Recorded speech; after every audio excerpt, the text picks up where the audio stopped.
John chapter 5. Sometime later, Jesus went up to Jerusalem for one of the Jewish festivals. Now there is in Jerusalem near the sheep gate a pool, which in Aramaic is called Bethesda, and which is surrounded by 5 covered colonnades. Here a great number of disabled people used to lie, the blind, the lame, the paralyzed. One who was there had been an invalid for 38 years. When Jesus saw him lying there and learned that he had been in this condition for a long time, he asked him, "Do you want to get well?" "Sir," the invalid replied, "I have no one to help me into the pool when the water is stirred. While I'm trying to get in, someone else goes down ahead of me." Then Jesus said to him, "Get up, pick up your mat and walk." At once the man was cured. He picked up his mat and walked. The day on which this took place was a Sabbath, and so the Jewish leaders said to the man who had been healed, "It is the Sabbath. The law forbids you to carry your mat." But he replied, "The man who made me well said to me, 'Pick up your mat and walk.'" So they asked him, "Who is this fellow who told you to pick it up and walk?" The man who was healed had no idea who it was, for Jesus had slipped away into the crowd that was there. Later, Jesus found him at the temple and said to him, "See, you are well again.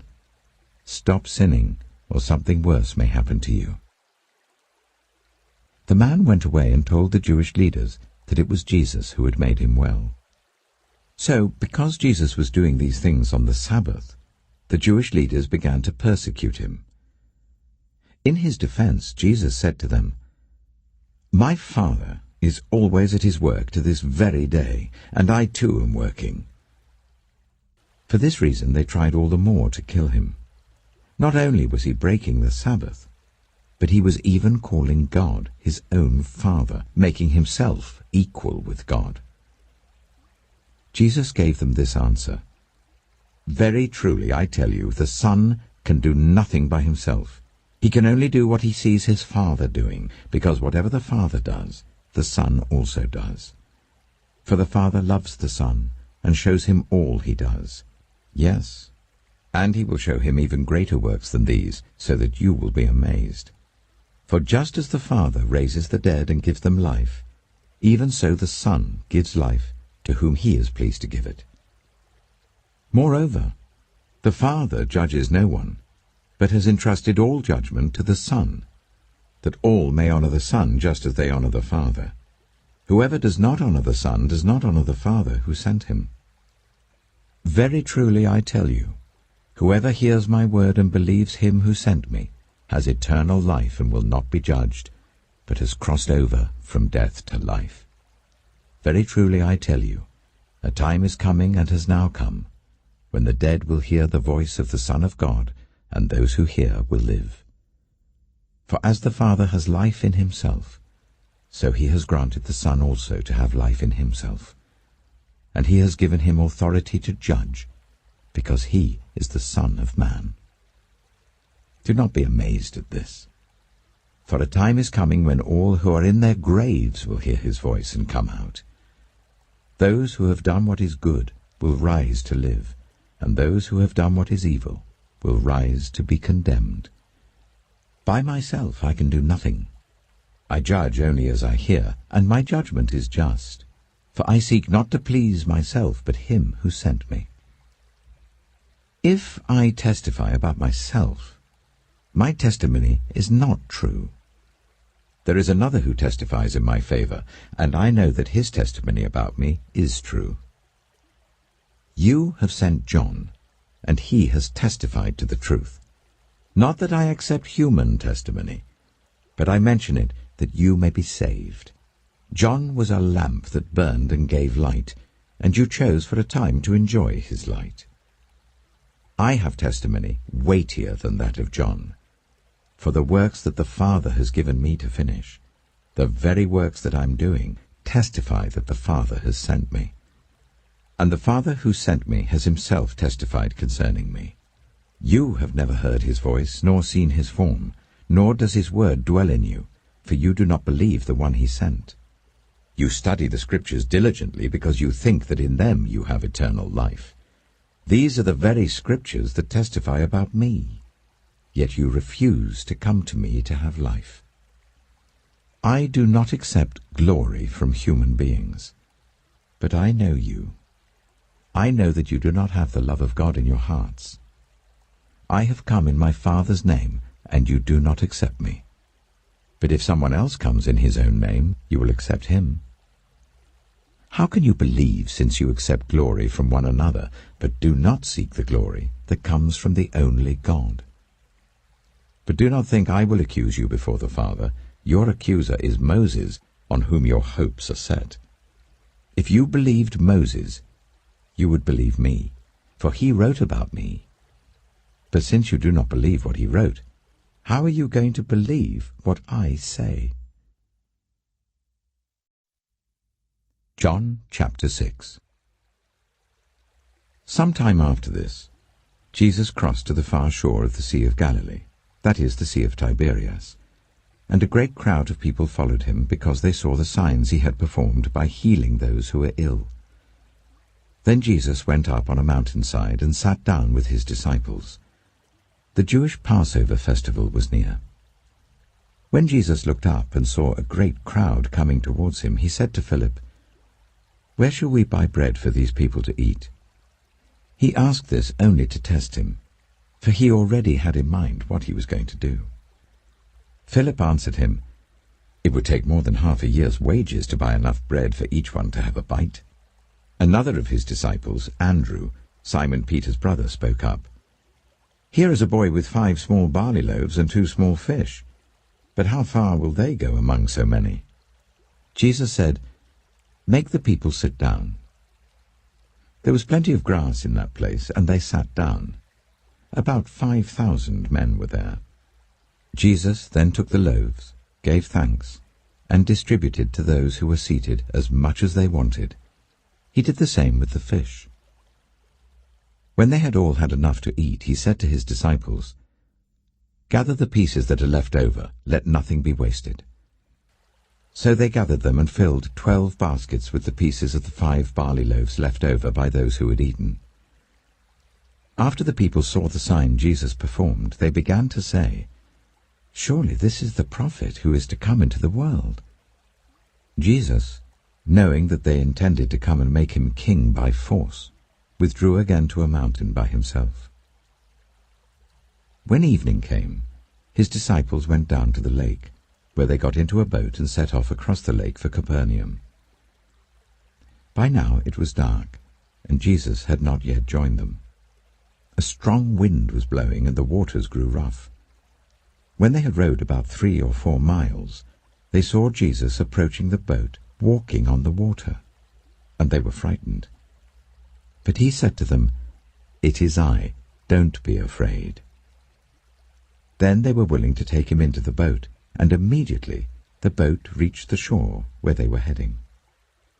The next day, the crowd that had stayed on the opposite shore of the lake realized that only one boat had been there, and that Jesus had not entered it with his disciples, but that they had gone away alone. Then some boats from Tiberias landed near the place where the people had eaten the bread after the Lord had given thanks. Once the crowd realized that neither Jesus nor his disciples were there, they got into the boats and went to Capernaum in search of Jesus. When they found him on the other side of the lake, they asked him, "Rabbi, when did you get here?" Jesus answered, "Very truly I tell you, you are looking for me, not because you saw the signs I performed, but because you ate the loaves and had your fill.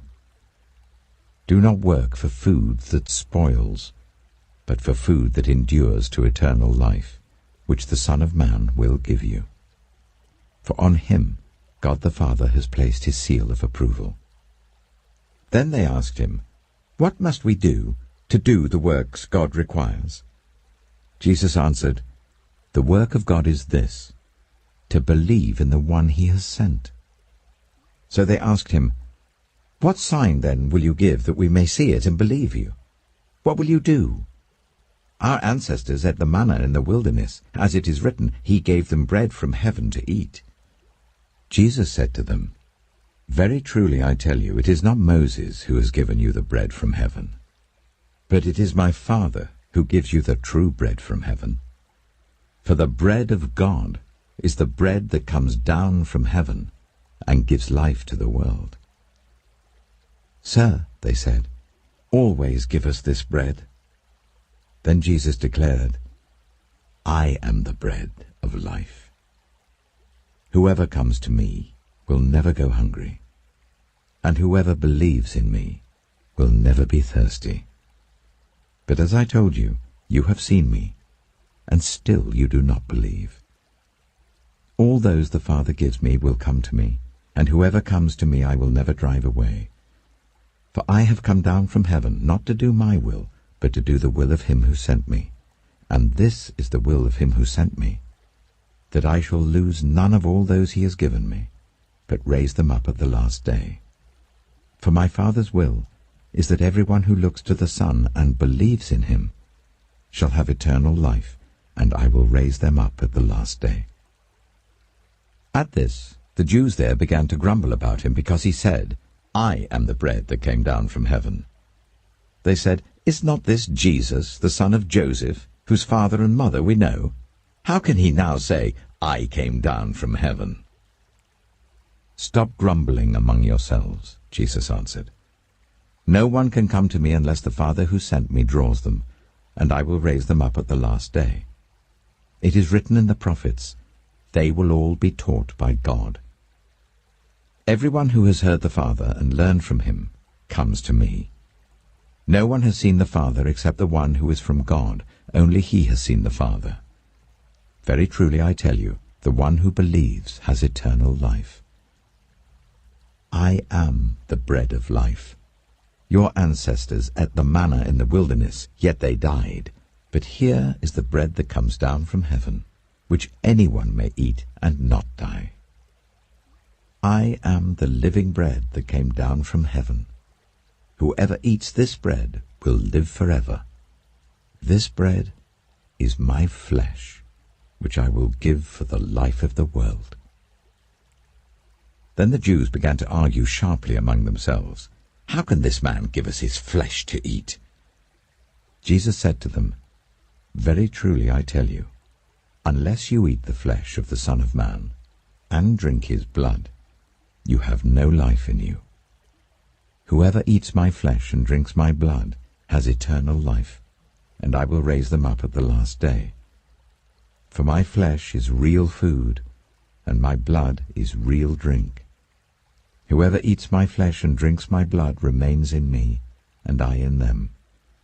Just as the living Father sent me, and I live because of the Father, so the one who feeds on me will live because of me. This is the bread that came down from heaven. Your ancestors ate manna and died, but whoever feeds on this bread will live forever. He said this while teaching in the synagogue in Capernaum. On hearing it, many of his disciples said, This is a hard teaching. Who can accept it? Aware that his disciples were grumbling about this, Jesus said to them, Does this offend you? Then what if you see the Son of Man ascend to where he was before? The Spirit gives life, the flesh counts for nothing. The words I have spoken to you, they are full of the Spirit and life. Yet there are some of you who do not believe. For Jesus had known from the beginning which of them didn't believe and who would betray him. He went on to say, This is why I told you that no one can come to me unless the Father has enabled them. From this time, many of his disciples turned back and no longer followed him. You do not want to leave too, do you? Jesus asked the 12. Simon Peter answered, Lord, to whom shall we go? You have the words of eternal life. We have come to believe and to know that you are the Holy One of God. Then Jesus replied, Have I not chosen you, the 12? Yet one of you is a devil. He meant Judas, the son of Simon Iscariot, who, though one of the 12, was later to betray him.